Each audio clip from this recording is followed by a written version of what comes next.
எல்லாருக்கும் வணக்கம்.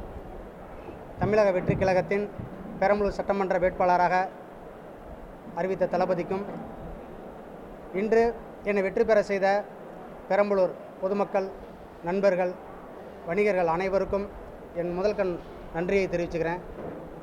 என்னுடைய மக்களுக்கு கண்டிப்பாக, இந்த பெரம்பலூர் பகுதியில் மக்களுக்கு கண்டிப்பாக அடிப்படை வசதிகள், இப்போ சமீபத்தில் குடிநீர் சம்மந்தமாக இருந்திருக்கு, இதெல்லாமே நான் கண்டிப்பாக நிறைவேற்றுவேன். அதே மாதிரி பல ஆண்டுகளாக கிடப்பில் போடப்பட்ட திட்டங்கள் நிறையா இருக்குது, அதை கண்டிப்பாக விரைவுபடுத்த கண்டிப்பாக உத்தரவாதம் கொடுப்போம். அதே மாதிரி மருத்துவக் கல்லூரி, வேளாண்மை கல்லூரி இதெல்லாம் நம்மளோட பகுதியில் கிடையாது. கண்டிப்பாக இதை கொண்டு வருவதற்கு நாங்கள் 100% உத்தரவாதம் கொடுக்குறோம். கண்டிப்பாக நாங்கள் பண்ணுவோம். அதே மாதிரி அடிப்படை தேவைகள் எங்கெங்கே இல்லையோ அதை அந்தந்த பகுதியில் போய் எங்களோட கழக நிர்வாகிகள் கண்டிப்பாக அதை சந்தித்து நான் அதை நிறைவேற்று பண்ணுவாங்க. அதுக்கு கண்டிப்பாக நாங்களும் ஒத்துழைப்பு கொடுப்போம். எல்லா விதமான மக்களுடைய அடிப்படை தேவைகள் இதை எல்லாமே நிறைவேற்றுறதோடு தான் எங்களோட அரசு இருக்குது.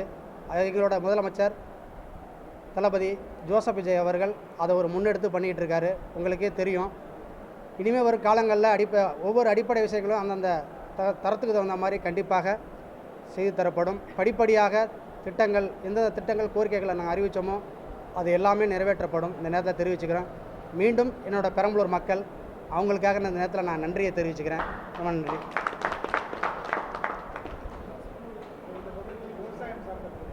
கண்டிப்பாக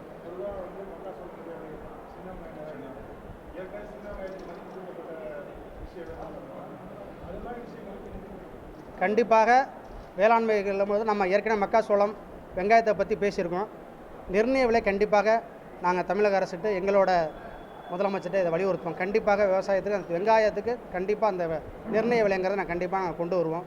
விவசாயம் சார்ந்த எல்லா பொருளுக்கும் என்ன தேவைகள், என்ன அடிப்படைகள், தங்குதடையின்றி உரங்கள் கண்டிப்பாக கிடைக்கும். அது எல்லாமே நாங்கள் செஞ்சு கொடுப்போம்.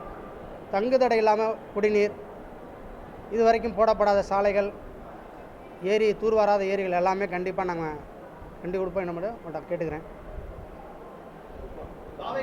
அதிரடியான களத்துல ஆட்சி வந்து பண்ணுமா, இல்ல பொறுமையா நிதானமா அந்த மாதிரியான செயல்பாடுகள் இருக்குமா? இல்லை, அப்படி கிடையாது. அதிரடிங்கிறது வேலை கிடையாது. என்ன தேவைகளோ அந்த இடத்துல கண்டிப்பாக அது விரைவாக நடக்கும்.